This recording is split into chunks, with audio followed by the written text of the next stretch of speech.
dan segala macam, termasuk connect terhadap stok di toko lain. Sehingga misalkan saya sebagai konsumennya, saya bisa tanya, "Mas, saya mau cari jaket. Jaket ini udah saya lihat kemarin di online di tokonya, cuma saya mau coba dulu," gitu. "Oh iya, iya silahkan kita punya." Oke, saya mau ambil. Ternyata jaketnya ada cacat, let's say. Jaketnya ada cacat. "Wah, Mas, ini ada cacatnya. Ini gimana nih?" "Wah, kebetulan di toko ini cuma ada satu." Sebentar saya cek. "Oh, Pak, gini aja, barangnya ada di toko yang satu lagi. Besok saya hari ini order, besok saya kirimkan ke rumah." Itulah seamless experience. Saya bisa bayar di toko itu. Gitu. Itu in the future tuh harus terjadi seperti itu. Yang sekarang ini terjadi, which is pernah kejadian sama saya sama nyari jaket, di toko ini nggak ada, yang yang jaga tokonya baik. Saya cekin di toko kita yang lain ya, dia telepon ke toko yang lain. "Tolong booking jaket ini, kodenya ini, apa segala macam atas nama Irfan karena Irfan sudah bayar di toko saya." Dia melakukan itu. Saya yang harus pergi ke toko lainnya, ngambil barangnya. Karena saya pengen, ya udah saya lakukan itu. Maka saya berterima kasih, gitu kan. Tapi kalau yang tadi gitu kan, buy at store, bayar di toko gitu kan, tapi barang dikirim ke rumah. Itu juga emang menjadi sebuah experience yang berbeda bagi konsumen. Atau bahkan lebih ekstrim lagi adalah saya nggak mau ribet bawa-bawa. Saya udah pakai, udah cobain apa segala macam. Aduh, repot ya kalau ini. "Mas, saya bayar di sini boleh kirimin ke rumah nggak?" Kalau sistemnya sudah omni, sudah sync, jawabannya pasti bisa. Apakah barangnya dikirim dari toko? Enggak. Kok tinggal order, tolong aturin pengaturan pembelian pengiriman untuk barang ini ke alamatnya konsumen ini. Dan secara stok hilang satu. Datangnya dari toko ini tapi total stok hilang satu gitu. Itulah yang bicara tadi online offline seamless experience di mana si konsumen itu in the middle. Karena stoknya udah habis nih Pak di toko saya. Ini saya lihat online ada nih. Brandnya sama gitu. Online ada nih. "Oh iya Pak, tapi itu di online sih nggak bisa kita nggak bisa ngambil barang dari online karena beda stok." Itu yang sering kita dengar kan. Nah, itulah yang belum omni. Pada saat sudah omni, si yang jaga toko akan bilang, ya dia yang akan ngasih tahu, "Betul Pak, stok kita udah habis, tapi ini di online ada. Mau kita orderin nggak? Bapak transaksi di sini aja, nanti kita kirimin." Itu lebih ekstrim. Kita sama-sama tahu kalau brand sewa toko di mall, 50%-nya sepertinya menjadi gudang ya, untuk simpan stok. Itu yang terjadi biasanya. Artinya apa? Biaya sewanya 50% itu menjadi uang mati. Karena uang mati ini dipakai untuk menyewa space di toko, segala macam prosesnya ini, sewanya cukup 50%. Karena apa? Display aja yang kita simpan di situ. Paling untuk yang item yang lakunya cepat, bolehlah kita kasih stok, misalkan masing-masing 3 aja, atau setengah lusin atau apa. Sisanya kita kirim ya Pak. Bapak udah coba, Bapak udah lihat, Bapak udah di return policy. Gitu. Save buat semua orang sebetulnya. Itu menceritakan bagaimana sebuah sync antara online sales, toko transaction apa segala macam in the future itu akan ke sana. Sudah terjadi di luar, di beberapa brand di Indonesia saya tahu ada yang sudah menuju ke sana gitu kan, dan itu emang possible untuk dilakukan kok gitu. Oke. Innovation itu adalah is the heart of omnichannel. Bukan masalah teknologi innovation-nya, bukan. tapi the way we think, the way we interact, the way we keep the conversation with the consumers. Itu adalah part dari innovation juga. Nah, kita pada saat kita bicara omnichannel, kita harus mulai dari blank canvas. Jadi betul kita udah punya nih di offline, di online, apa segala macam. Tapi saran saya adalah pada saat kita mulai berpikir omnichannel, kita harus berpikir dari blank canvas. Artinya apa? Kertas kosong. Pertanyaannya apa? Nomor satu, what do our consumers want and need from us? Kita bisa list down. Nggak apa-apa kita list down. Tapi yang lebih penting itu adalah kalau masuk ke omnichannel, kita mesti berpikirnya, gimana kita bisa deliver ini di setiap channel yang kita punya? Itu yang harus dipikirin pertama. Oh ya, konsumen maunya gini. Oke. Gimana kita nge-delivernya? Itu dulu yang dijawab.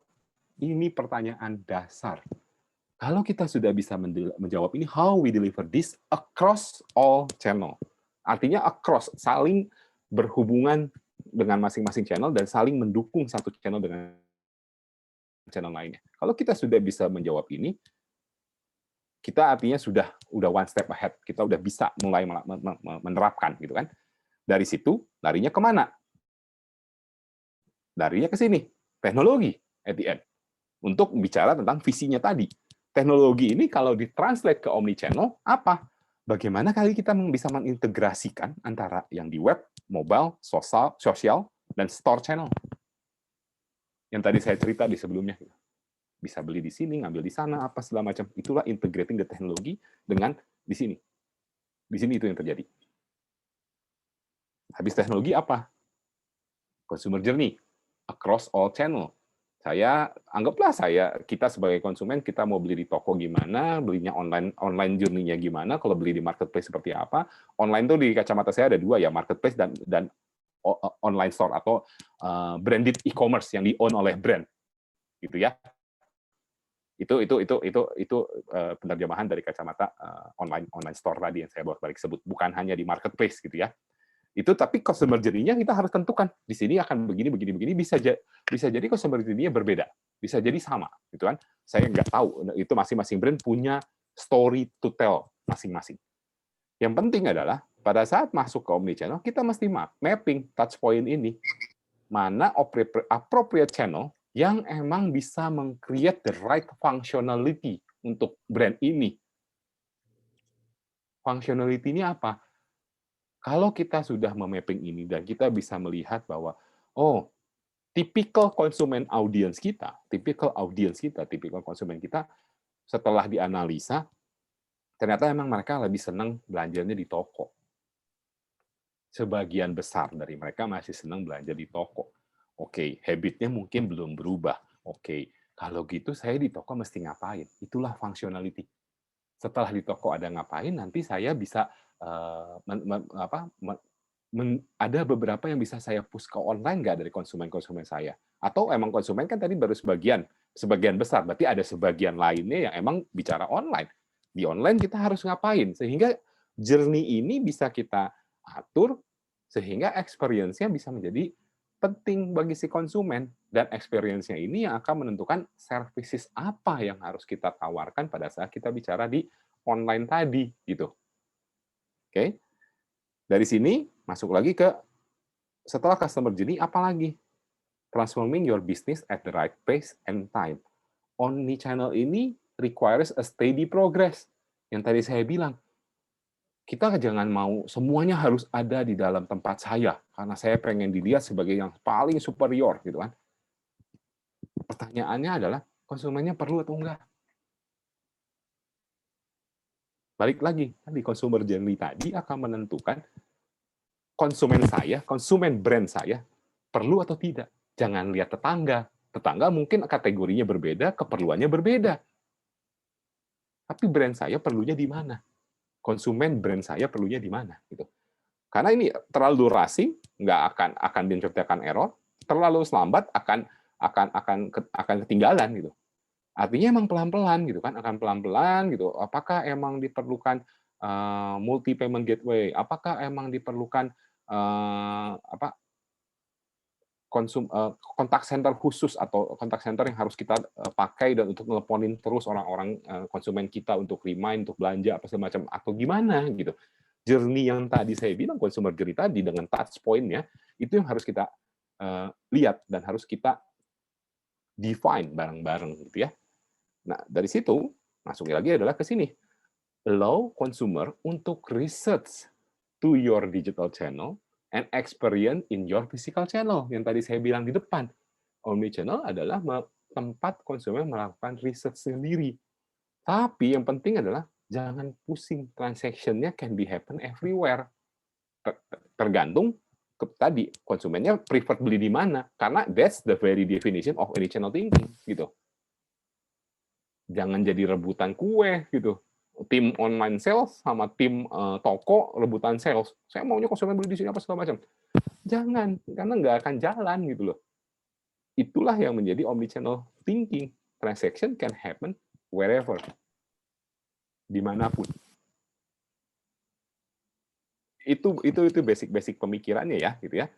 Nah dari situ kita mesti lihat juga bahwa tadi sudah bolak-balik disebut bahwa consumer itu emang experience, remember the experiences, bukan your brand and everything. Itu dari dulu statement ini sudah ada dan sekarang lebih kelihatan gitu ya.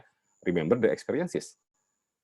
Touch point ini harus menjadi kunci untuk kita lihat tadi menentukan consumer journey-nya seperti apa. Habis itu dari journey itu apa yang harus apa yang akan kita pakai untuk men-touch konsumen kita. Tidak semuanya kita pakai ya gitu. Mungkin tipikal konsumen yang lebih konservatif lewat email akan lebih sulit gitu kan. Mungkin dia akan lebih suka dengan bentukan WhatsApp mungkin yang emang langsung direct ke dia bisa langsung open gitu kan. Tapi orang-orang yang emang lebih up to date dengan email, mungkin dia lebih happy dengan email. Nggak tahu. Banyak caranya yang bisa kita pakai sebagai touch point. Ya, balik dari sisi levelnya juga kita mesti lihat journey-nya dari mana, dari awareness, journey consideration, purchase, atau sampai ke loyalty nantinya, at the end. Gitu ya. Nah, di sini akhirnya kita juga mesti bicara perbedaan. Tadi sempat saya sebut antara marketplace dan branded e-commerce. Ini sering jadi pertanyaan dari beberapa klien, beberapa teman, apa segala macam. Saya mendingan yang mana? Pertanyaannya begitu simpel. Saya mendingan yang mana? Jawabannya adalah mana yang lebih tepat buat brand Anda. Karena masing-masing menawarkan plus dan minus. Ini kurang lebih plus and minus-nya lah, kurang lebih gitu ya. Contohnya kayak brand loyalty gitu. Loyalnya ke marketplace. Ngerti kan maksudnya? Loyalnya ke brand dari marketplace, bukan ke brand Anda. Ya, brand Anda, dia tahu ada di dalam marketplace itu kan akan dicari official store-nya, nama brand-nya X official store gitu kan. Di platform mana? Loyalnya ke sana di platform itu. Tapi kalau kita punya branded e-commerce, kita punya our own web store, kita bisa manage lebih di situ. Kita bisa create unique experience, full consumer data visibility per brandnya pasti ada, customization dari masing-masing ini tuh masih ada gitu kan. Kekurangannya juga ada bahwa dari kacamata traffic, marketplace kan juga mengiklankan marketplace-nya sehingga konsumen punya awareness terhadap marketplace yang ada. Brand kita, web store kita, orang banyak yang belum tahu. Ya kita harus meningkatkan awareness dari web store-nya kita gitu. Setelah awareness-nya ada, baru saya bisa bilang ke konsumen saya bahwa belilah di tempat ini karena offering-nya lebih menarik. Lebih banyak ada produk-produk khusus yang bisa saya jual tapi hanya di web store saya. Gitu. Hanya di web store saya. Bukan kalau di marketplace saya jualannya satuan, tapi kalau di web store saya ada special packaging atau spesial kemasan yang hanya bisa dibeli di sana. Itu penting. Kenapa? Membedakan antara dua marketplace dan web store ini sama-sama di online, tapi kita mesti membedakan offering-nya. Karena itu menjadi daya tarik tersendiri untuk meningkatkan traffic. Itu salah satu cara untuk melakukannya seperti itu gitu kan ya. Dan itu emang mesti kita pikirkan sama-sama karena jawabannya adalah kebutuhan dari brand-nya. Ini kan bicaranya akhirnya tadi marketplace, branded e-commerce, offline store atau toko yang benar-benar offline gitu, yang emang fisik. Gitu kan. Banyak yang nanyanya bedanya ini bagusnya lewat mana? Up to you sebetulnya kalau ditanya. Karena masing-masing brand saya yakin punya pemikiran sendiri, punya cara sendiri untuk to make it happen, to yang emang lebih sesuai sama konsumennya gitu kan. Bukan ikut-ikutan tren, bukan ikut-ikutan kompetitor. Konsumennya bisa jadi berbeda, psikologisnya berbeda, cara melihatnya berbeda gitu. Di dalam salah satu report yang sempat saya baca gitu ya, kecenderungan orang ke wet market tuh masih tetap lebih tinggi daripada orang membeli lewat aplikasi belanja online gitu. Kenapa? Karena mereka merindukan interaksi, merindukan tawar-tawaran, proses tawar-tawaran. Itu yang menjadi apa? Menjadi pemikiran di belakang mindsetnya konsumen gitu ya. Saya bisa lihat, saya bisa milih yang benar-benar seger, yang saya mau, yang saya ngerasa ini. Semua pasti kalau ke pasar begitu kan, pegang, ah ini jelek, ini bagusin, masuk. Yang bagus saya masukin kantong, yang bagus saya masukin kantong, terus habis itu ditimbang apa segala macam. Ada kepuasan yang berbeda pada saat kita main jempol untuk beli fresh produce di lewat aplikasi. Gitu kan. Ada perbedaan yang sangat signifikan di sana. Gitu. Ya, oke. Dari sini akhirnya kita juga bicara bahwa in God we trust, all others must bring data. Ini sebuah statement yang emang kekinian banget gitu sekarang, bahwa ngomong big data dan segala macam adalah bicara ini gitu ya. All others must bring data. Betul. Betul. Itu jawabannya betul. Karena di dunia digital dan di dunia data ini, tiga ini jadi kunci. Teknologi, data, dan konten. Tapi consumer experience adanya di mana? Di tengah-tengah. Ketiganya ada di tengah-tengahnya adalah tetap ada human touch, ada human connection di situ. Dan itulah yang tetap diperlukan, bagaimana kita bisa membaca konsumen kita bisa lebih mengenali konsumen kita, karena balik lagi, omnichannel konsumennya ada di tengah-tengah. Gitu. Oke?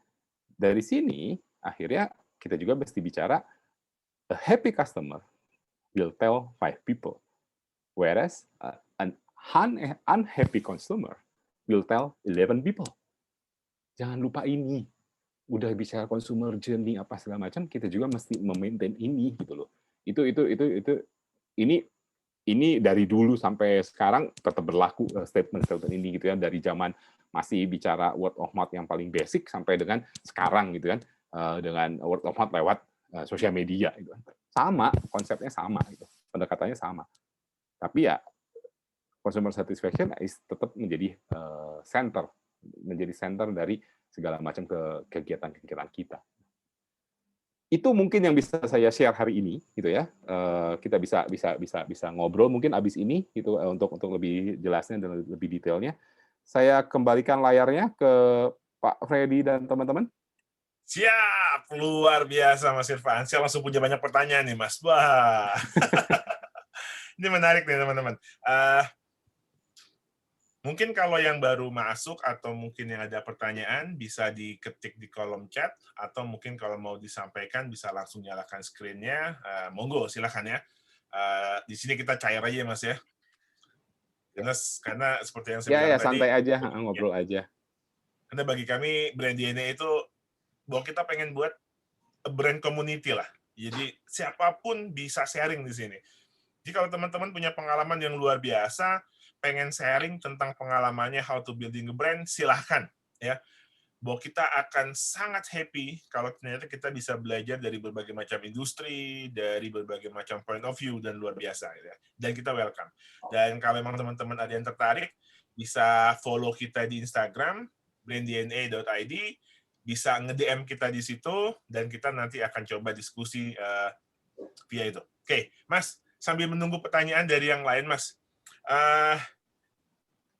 Tapi sebelum nanya, saya jadi ingat yang barusan bilang tadi ya, bahwa saya pengen sedikit koreksi. Pendapatnya Mas Irfan tadi itu. Yang misalnya kalau di happy customer gitu ya, itu sebenarnya semenjak restoran Padang aja, Mas. Oh, Gimana tuh ceritanya, Fred? Jadi kalau memang Anda kecewa, Anda kasih tahu kami, Mas. Jadi kalau Anda tidak, Ah, kalau memang Anda puas, Anda kasih tahu semua teman-teman Anda. benar, benar, benar. Itu dari restoran Padang, betul. Dari restoran Padang itu sebenarnya, Mas.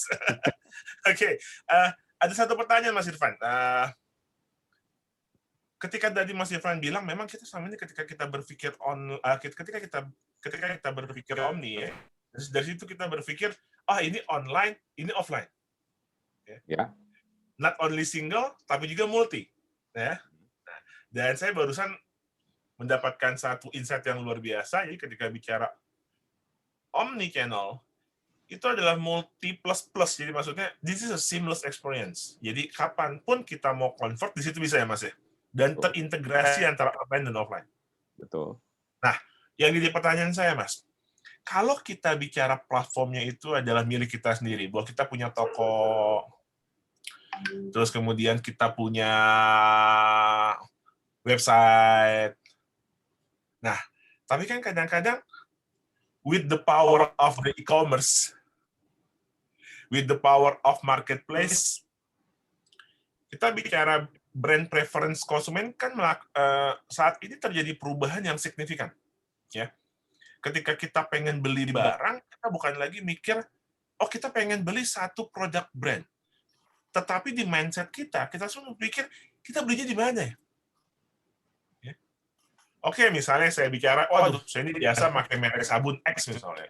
Terus ketika sabun habis, saya berpikir, saya beli di minimarket A kah?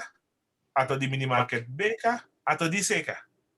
Nah, sekarang dalam konteksnya seamless ini, Mas, gimana caranya kita creating, kalau kita bicara internal seamless, gampang ya, Mas ya. Ketika kita bicara, ini adalah all the brand asset kita punya. Website kita punya, toko kita punya, oke lah.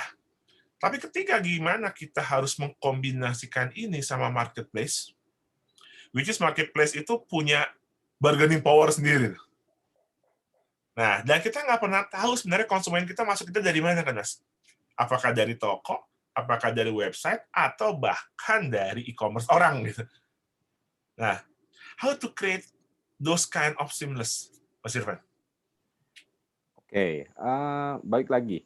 Marketplace sama web store itu nggak bisa dibikin apple to apple secara implementasi gitu, karena emang betul channelnya sama-sama di online apa segala macam, tapi kan tadi power dan juga bicara tentang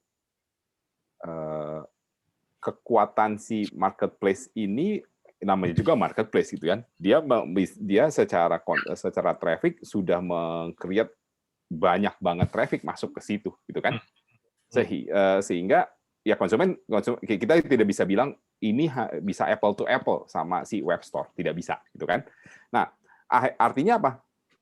Ketiga ini emang jangan dimusuhin, ketiga ini dijadikan tempat yang emang biarkan konsumen untuk mengeksplorasi gitu kan, mau ada di mana dan seperti apa. Karena sekarang ini konsumen dengan mudahnya membandingkan kan lewat googling digital media dan segala macamnya. Akhirnya disitulah kuncinya ada SEO, ada SEM, lebih bicara bagaimana kita memanfaatkan media placement sebetulnya, gitu kan? Sehingga konsumen kita bisa tahu, ternyata brand yang saya mau cari ada web store-nya ya, gitu. Setelah kita tahu dia ada web store-nya, saya coba lihat harganya, siapa tahu lebih murah gitu kan.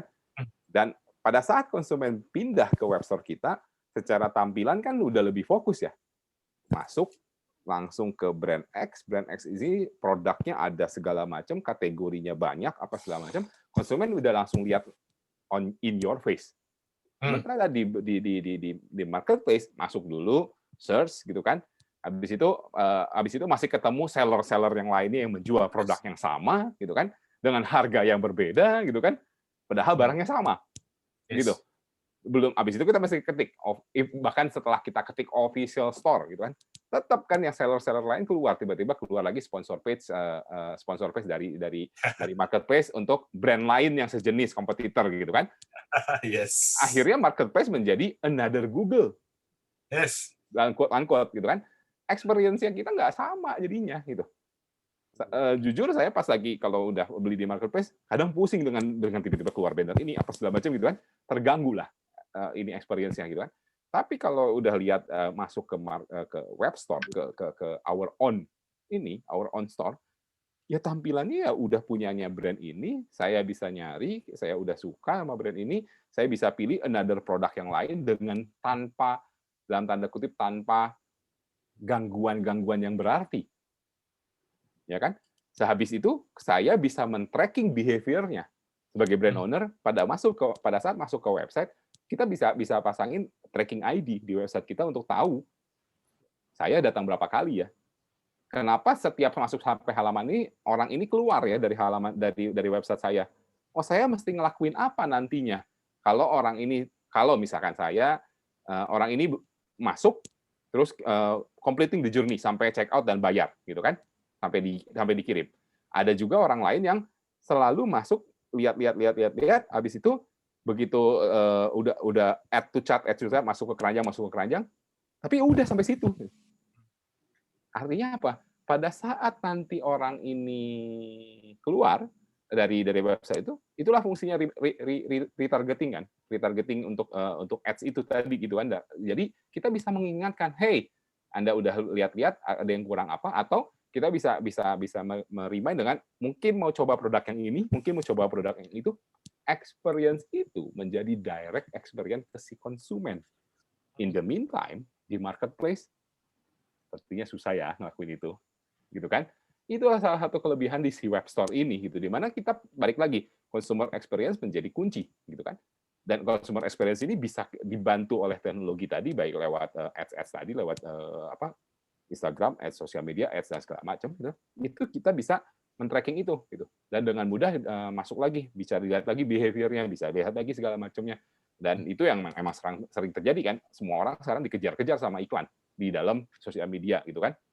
Kalau udah suka satu kategori, bolak-balik nanti mereka orang ini akan hadir, iklan-iklan lain akan hadir yang kategorinya sama di dalam areanya kita, di dalam sosial medianya kita gitu kan. Itu emang itu yang terjadi gitu. Dan saya seneng di itu karena apa? Saya pengen tahu. Jadi tiap ada yang baru selalu saya klik. Bukan mau beli, tapi saya pengen tahu abis ini apa yang terjadi. Ternyata brand-brand lokal makin banyak, itu yang saya perhatiin ya, brand-brand lokal, UKM, yang nggak pernah saya tahu brandnya, makin banyak bikin sponsor ad dan makin banyak masuk ke sebagai sponsor ad di Instagram saya misalkan, atau di sosial media saya gitu kan, itu makin banyak. Dan itu yang lucu gitu ya. Kalau saya melihat dari kacamata kacamata konsumen, ya saya jadi tahu ada brand-brand baru gitu. Tapi kalau saya lihat dari kacamata konsultan gitu kan, saya merhatiinnya jadinya gini gitu. Brand lokal kecil juga berani melakukan ini karena mereka tahu, mereka percaya dengan tadi targeted ads. Mereka percaya dengan ads yang akan masuk langsung ke audiens yang tepat. Tapi brand-brand besar kok malah nggak ngelakuin, gitu kan? Malah nggak ngelakuin, itu yang jadi bingung gitu loh. Itu yang saya perhatiin ya gitu. Saya selalu bertanya-tanya, ini kenapa gini? Kenapa brand-brand lain yang notabene sudah dikenal kok masih nggak berani masuk ke sini ya gitu? Apakah belum? Apakah ada yang salah atau gimana? Belum tahu jawabannya justru gitu kan. Cuman yang jadi seru adalah UKM tadi banyak yang masukin dalam itu, sehingga banyak brand-brand baru yang saya baru sadar, oh ada ya. Pas dilihat, oh barangnya kayak gini ya. Oh not bad ya. Ujung-ujungnya beli. Gitu, ujung-ujungnya beli kan. Itu yang menjadi serunya gitu. Gitu Fred kurang lebih.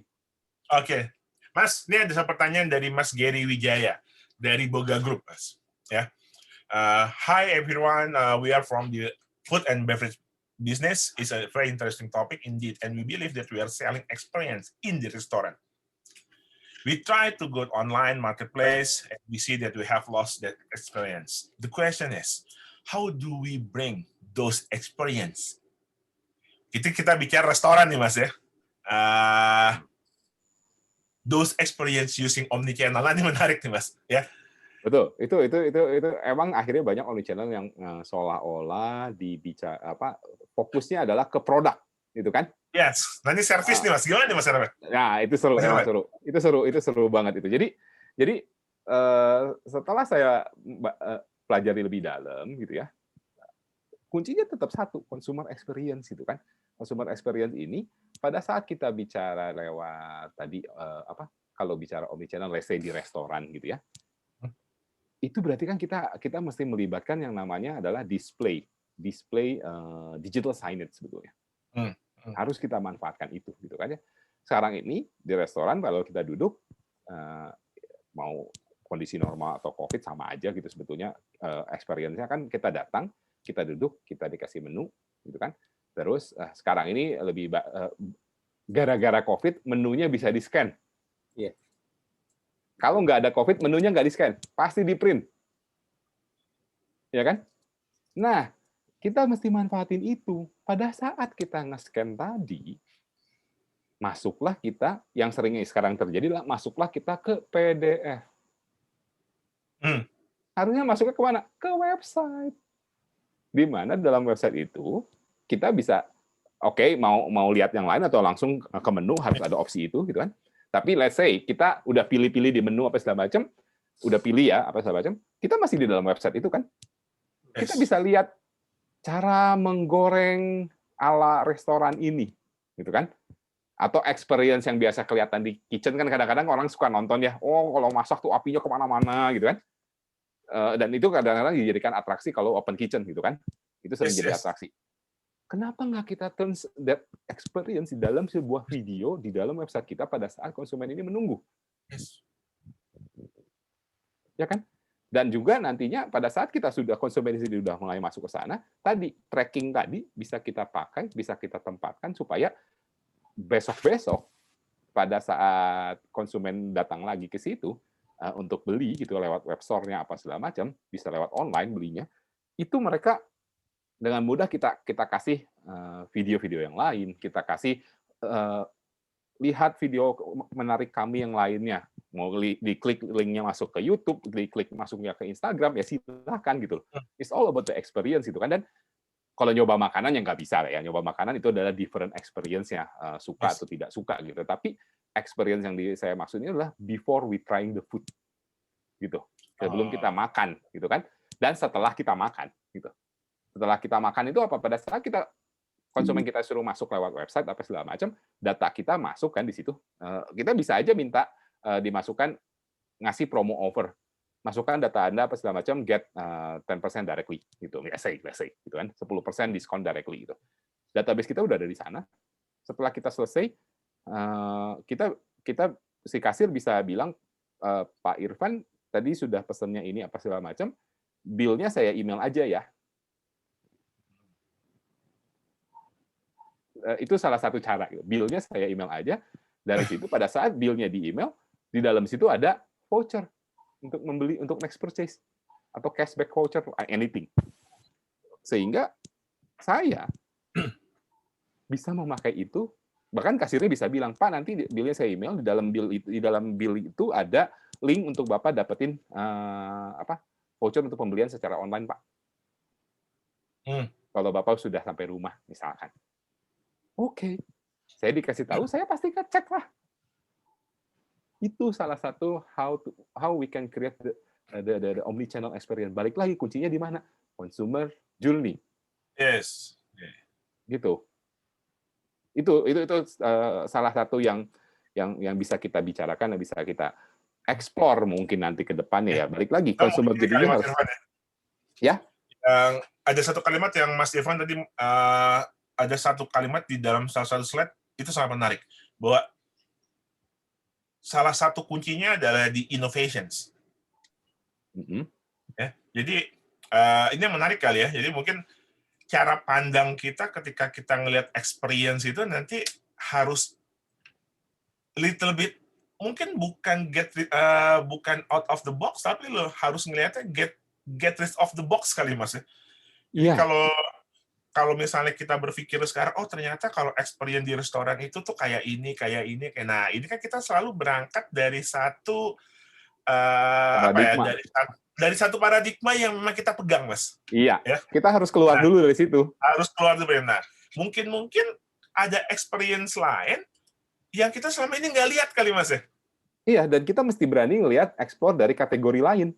Yes, agree. Kalau kita kategorinya food, coba lihat non-food kayak apa.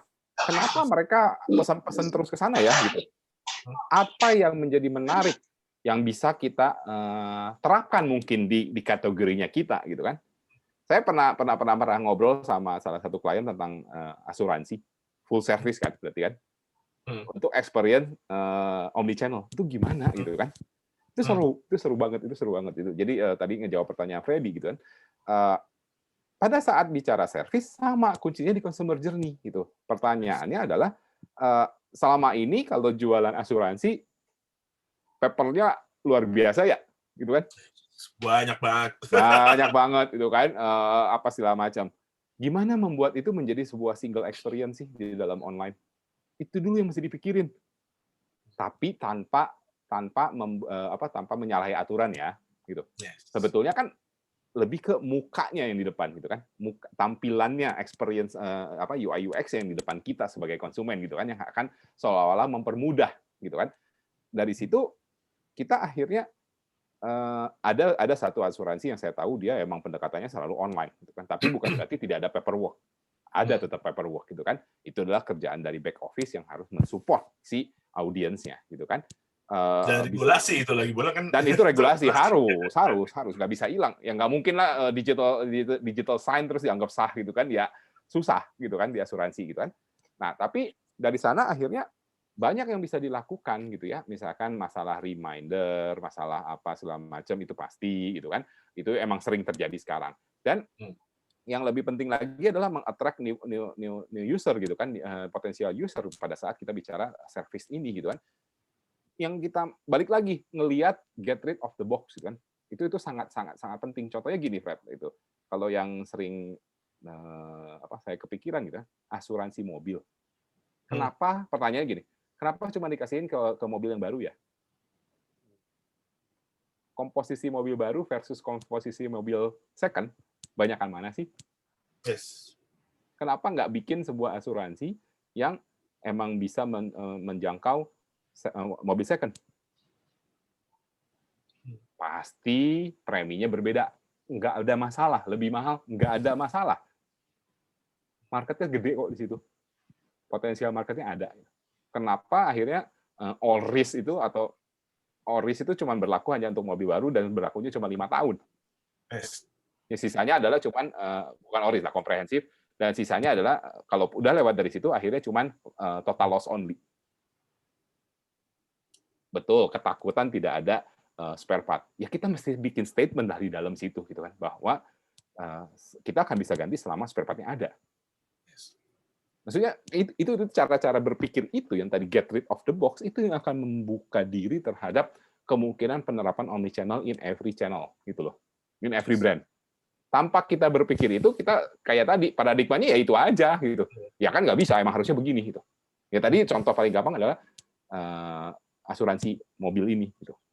Atau kita bisa bicara experience. Waktu itu pernah ada sebuah iklan asuransi yang menurut saya sangat menarik, bagaimana menarik konsumen ke arah digital gitu kan. Semuanya ada di dalam telunjuk Anda gitu. Kuncinya ada di telunjuk Anda. Ya iyalah, tinggal klik, udah tahu bisa dapat profiling gitu kan, dari lewat online apa segala macam. Sehabis itu kita yang harus proaktif. Oke, saya bisa klik. Gampangnya klik berarti kan order gitu kan.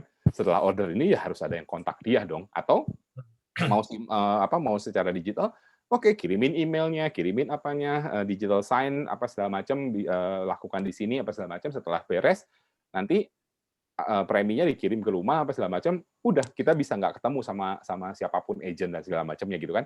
Tapi kalau mau klaim bisa begini gitu. Banyaklah yang bisa dilakukan gitu. Jadi balik lagi, get rid of the box-nya itu yang memang jadi kunci sih gitu.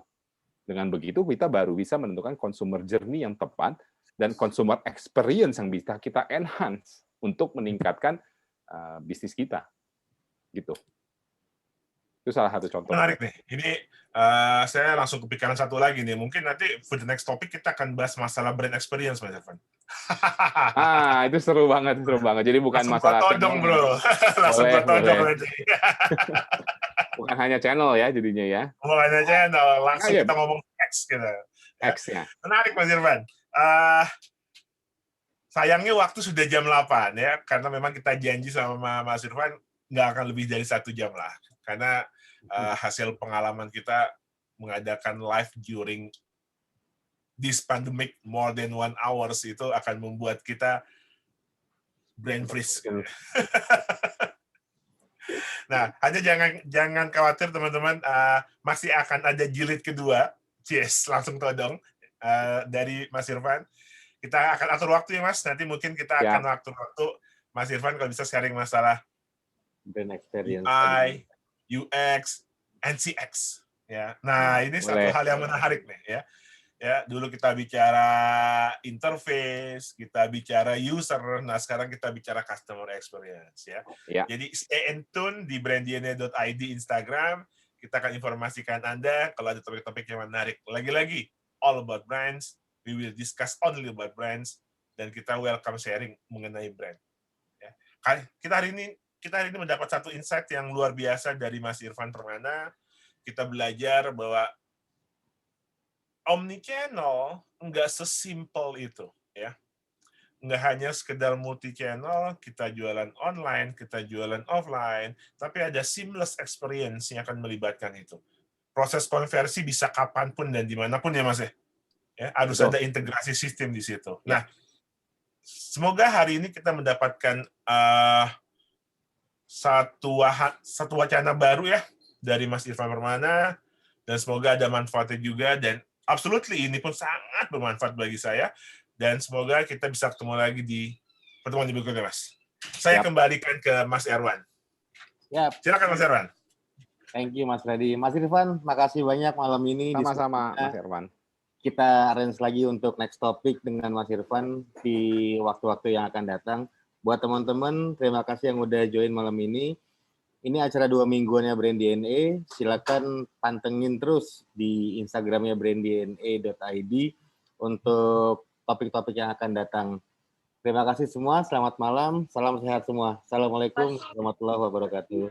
Thank you, bro. Thank you. Terima kasih. Thank you semuanya. Terima kasih semuanya. Terima kasih.